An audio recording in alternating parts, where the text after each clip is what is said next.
Hey everyone, welcome at study smart club. दोस्तों, इस video में हम बात करेंगे कंप्यूटर के कैरेक्टरिस्टिक की, यानी कि कंप्यूटर की कुछ खास बातें जिन्हें हमें मालूम होना चाहिए कि आखिर कंप्यूटर किस तरीके से हमारे लिए बेनिफिशियल है। दोस्तों, यहाँ पर आप देख सकते हैं कि यहाँ पर 7 मेन कैरेक्टरिस्टिक ऑफ कंप्यूटर्स लिखे हुए हैं। Speed, accuracy, diligence, versatility, reliability, automation, memory. ठीक है, ये मेन कैरेक्टरिस्टिक है। आप इंटरनेट पे देखेंगे तो आपको बहुत सारी कैरेक्टरिस्टिक मिल जाएंगी, पर जो मिलेंगी वो इन्हीं में के कुछ हिस्से होंगे। यानी कि जैसे कि मान लेते हैं डिलीजेंसी को हमने 2 पार्ट में डिवाइड कर दिया, अलग अलग नाम दे दिया, तो उनसे मतलब नहीं है। ये 7 मेन कैरेक्टरिस्टिक है। आपने इन्हें अच्छे से समझ लिया तो समझ लो कि आपने सारे के सारे कैरेक्टरिस्टिक को अच्छे से समझ लिया। एग्जाम में भी आता है तो आप इन्हीं 7 कैरेक्टरिस्टिक को लिख दीजिए, आपको पूरा पूरा नंबर मिल जाएगा। आइए मैं आपको अब इन कैरेक्टरिस्टिक को डिटेल में समझाता हूँ। यहाँ पर कुछ जो पॉइंट्स हैं, जैसे स्पीड है, ये काफ़ी बड़ा लिखा हुआ है, एक्यूरेसी 2 ही लाइन में है। तो यहाँ पर ऐसे ही जो सारे के सारे कैरेक्टरिस्टिक हैं आप देख सकते हैं, कुछ ज़्यादा लंबे लिखे हुए हैं, कुछ छोटे लिखे हुए हैं। मैंने केवल इसलिए इतना सब कुछ इसमें लिख दिया है, कुछ भी इसमें से मैंने हटाया नहीं है,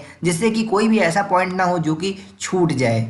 आप एक बार इसे अच्छे से समझ लीजिए, उसके बाद लिखना तो आपको अपने तरीके से ही है। सबसे पहले बात करते हैं फर्स्ट कैरेक्टरिस्टिक, स्पीड की। जो स्पीड कैरेक्टरिस्टिक है वो ये कहती है कि जो कंप्यूटर है वो ह्यूमन के कंपैरिजन में ज्यादा स्पीड और एक्यूरेसी के साथ मैथमेटिकल कैलकुलेशंस को परफॉर्म कर सकता है। यानी कि अगर कोई मैथमेटिकल कैलकुलेशन करना है तो जो कंप्यूटर है वो ह्यूमन से तेज कर लेगा और ज़्यादा स्पीड में कर लेगा और ज़्यादा एक्यूरेसी के साथ कर लेगा। एक्यूरेसी माने कि सही सही करेगा, वो एकदम सही सवाल का सही जवाब देगा।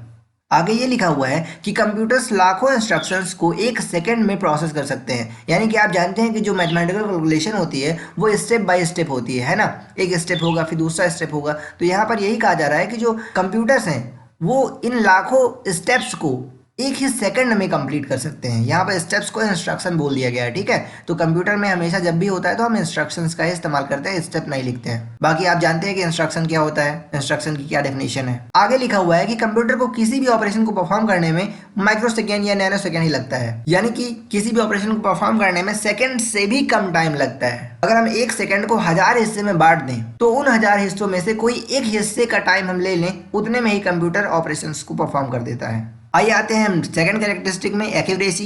तो यहाँ पर ये लिखा हुआ है कि कंप्यूटर जो होते हैं वो अपने कैलकुलेशंस को 100% एक्यूरेसी के साथ परफॉर्म करते हैं। यानी कि आपने कोई सवाल दिया कंप्यूटर को तो वो 100% एक्यूरेसी, एकदम मतलब 100% सही ही करेगा। आगे लिखा हुआ है एरर तभी आएगी जब आपका डेटा ही गलत होगा। आपने जब गलत डेटा डाला होगा तो उसका जवाब भी जो कंप्यूटर वो गलत देगा। लेकिन अगर आपने सही सवाल लिखा है तो कंप्यूटर भी उसे 100% उसका जवाब सही देगा। थर्ड कैरेक्टरिस्टिक की बात करते हैं, डेलीजेंसी। डेलीजेंसी में ये बोला गया है कि जो कंप्यूटर्स होते हैं वो आपके लाखों टास्क या फिर लाखों कैलकुलेशंस को सेम कंसिस्टेंसी और सेम एक्यूरेसी के साथ परफॉर्म करते हैं। अगर मैं इसको आपको अपनी भाषा में समझाऊं तो ऐसे समझिए कि जो कैलकुलेशंस कंप्यूटर परफॉर्म करता है या फिर जो टास्क कंप्यूटर परफॉर्म करता है, तो टास्क चाहे जितना भी हो, लाखों हो, करोड़ों हो, उससे मतलब नहीं है। कंप्यूटर हमेशा उसे 100% एक्यूरेसी के साथ कंप्लीट करेगा, यानी कि उसका सही सही जवाब देगा और हर एक सवाल को कंसिस्टेंट वे में सॉल्व करेगा। यानी कि किसी भी सवाल के साथ वो पक्षपात नहीं करेगा, हर एक सवाल को वो उतना ही दिमाग देगा।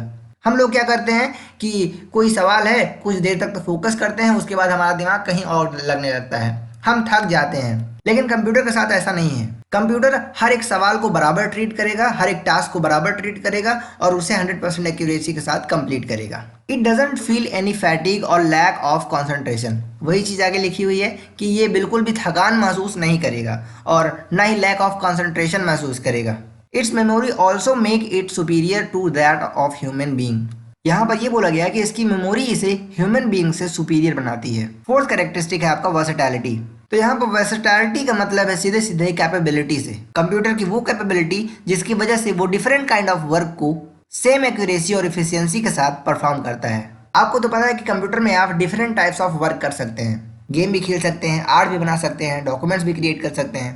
तो ये जो उसकी कैपेबिलिटी है कि वो जो डिफरेंट काइंड ऑफ वर्क हैं उनको सेम एक्यूरेसी और एफिशिएंसी के साथ करता है, इसी को बोलते हैं वर्सेटैलिटी। कि हर एक काम को वो एकदम सही करता है और सही ढंग से करता है, अच्छे तरीके से, एफिशिएंसी के साथ। एफिशिएंसी मतलब कुशलता पूर्वक करता है। फिफ्थ पॉइंट है रिलायबिलिटी। रिलायबिलिटी मतलब ये होता है कि जो कंप्यूटर है जब आप उसको सेम डेटा बार बार देंगे तो वो सेम रिजल्ट बार बार देगा।